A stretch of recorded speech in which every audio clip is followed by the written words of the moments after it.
All right, let's get right to CBS News White House reporter Aaron Navarro. He's live now with reaction from the White House to all of this. Aaron, the president is weighing in on the incident on Truth Social. What is he saying?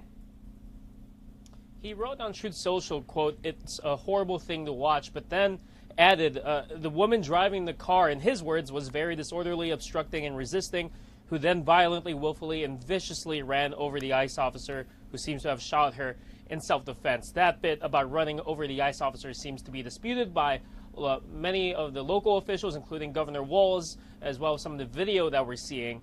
President Trump also added the situation is being studied in its entirety and that the ICE officer that has been claimed to be hit or attempted to be run over is in the hospital and is alive and is doing all right. He went on to add that the reason these incidents are happening is because the radical left is threatening, assaulting, and targeting our law enforcement officers. I also want to note that in this long post reacting to what happened in Minnesota, he also shared a clip, a different angle of the vehicle and the shooting than what has primarily been going through being posted on social media, a bit further of an angle, but where you can see the car seem to swipe the ICE officer that shot through the front of the vehicle.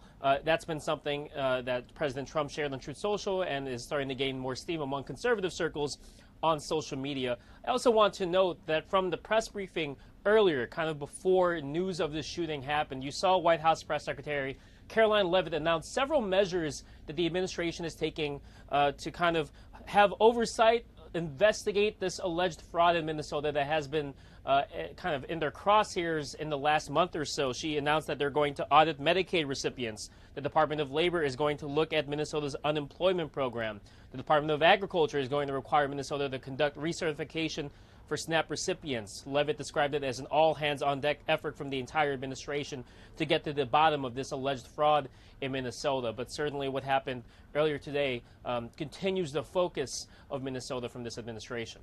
Aaron, while we have you, I want to ask you about this other breaking news that we're following today, the seizure of 2 oil tanker vessels linked to Venezuela. What is the White House saying about those seizures? Yeah, Leavitt added during that press briefing that President Trump is, quote, not afraid of continuing to seize sanctioned oil tankers, and that's what they focused in here. This was the Bella 1, kind of the first one that we heard about, had been sanctioned by U.S. authorities for its prior involvement in Iranian oil trading. That's something that Leavitt mentioned. She also mentioned that some of the crew on board, if they don't obey orders from the Coast Guard or Navy SEALs and violate those, they could be subject to prosecution when they return to the U.S. She did not address a question on if this action to seize this tanker that had been last-minute registered as a Russian ship could cause conflict between the U.S. and Russia. She, again, just defended that this was a sanctioned oil tanker and, said that this could happen again. Aaron Navarro, live for us outside the White House. Thanks so much, Aaron.